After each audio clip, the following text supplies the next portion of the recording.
Ne faites pas comme ces personnes qui vont jusqu'à même réduire 5 à 6 années de formation après le bac d'un ingénieur aux compétences d'un simple maçon qui n'est qu'un exécutant.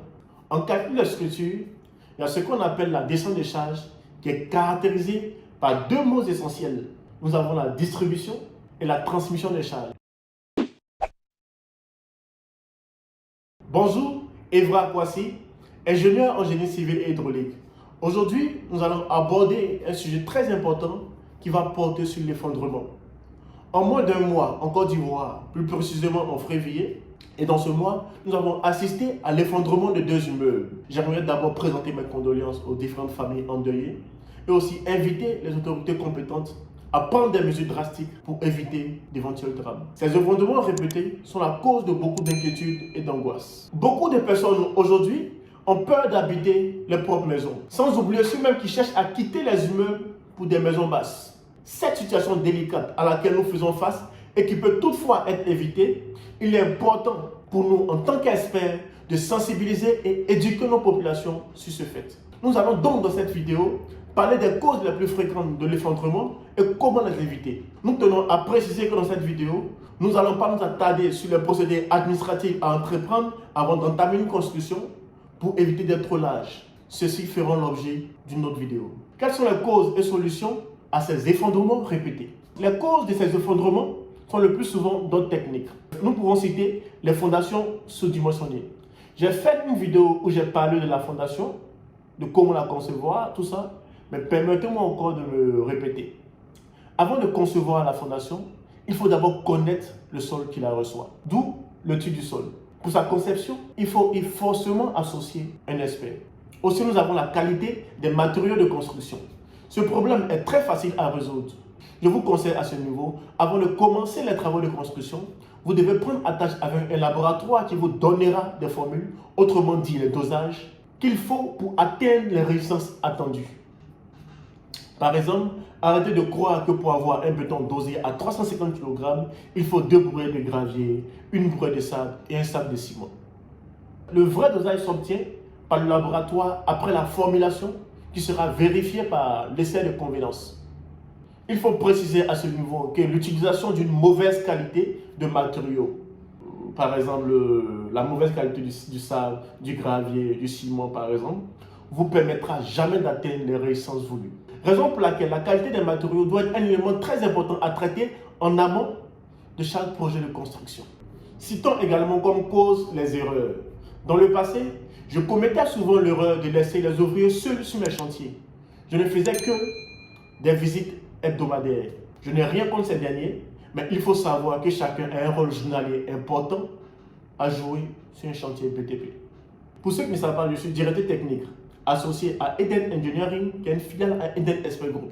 Dans ma structure, dès que vous passez un contrat avec nous, quel que soit le type de machine, que ce soit un marché de construction ou un marché de contrôle et suivi des travaux, automatiquement, nous affectons un technicien sur le chantier qui y exercera à plein temps et celui-ci est suivi en arrière-plan par un ingénieur. Ne faites pas comme ces personnes qui vont jusqu'à même réduire 5 à 6 années de formation après le bac d'un ingénieur aux compétences d'un simple maçon qui n'est qu'un exécutant. Il y a aussi la modification pendant la construction. Ici, je tiens à préciser qu'avant de modifier un plan, il faut consulter le concepteur ou même un autre expert. Ce dernier tiendra compte de vos préoccupations, fera des vérifications et vous donnera de meilleures solutions possibles.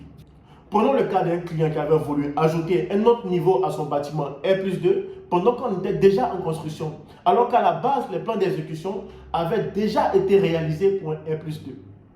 Savez-vous ce qui allait se passer si on devait le faire? Pour ce faire, on allait d'abord arrêter le chantier afin de réétudier les plans de structure. Les éléments qui allaient toucher sont les fondations, les poteaux et les poutres. Parlant de la fondation, en calcul de structure, il y a ce qu'on appelle la descente des charges qui est caractérisée par deux mots essentiels. Nous avons la distribution et la transmission des charges. En effet, les charges apportées par le troisième niveau seront distribuées aux poutres et aux poteaux qui seront à leur tour transmises à la fondation, ce qui va nécessiter son redimensionnement. En ce qui concerne les poteaux, ils seront comprimés davantage, toutes les charges en plus leur seront communiquées, d'où un redimensionnement à leur niveau. Quant aux poutres, seules celles du dernier niveau avant modification seront révisées, car celles-ci recevront les nouveaux murs créés. Il y a également le manque de vérification. La vérification doit se faire avant, pendant et après la construction.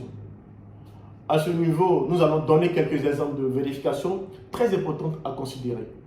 Prenons le cas de l'étanchéité d'une toiture terrasse où après sa réalisation, une mise en eau est effectuée pour vérifier sa réussite. Nous avons également les vérifications au niveau du béton où après la réalisation d'un ouvrage élémentaire, que ce soit un poteau, une dalle ou bien n'importe quel élément porteur dans le bâtiment, nous faisons ce qu'on appelle un prélèvement.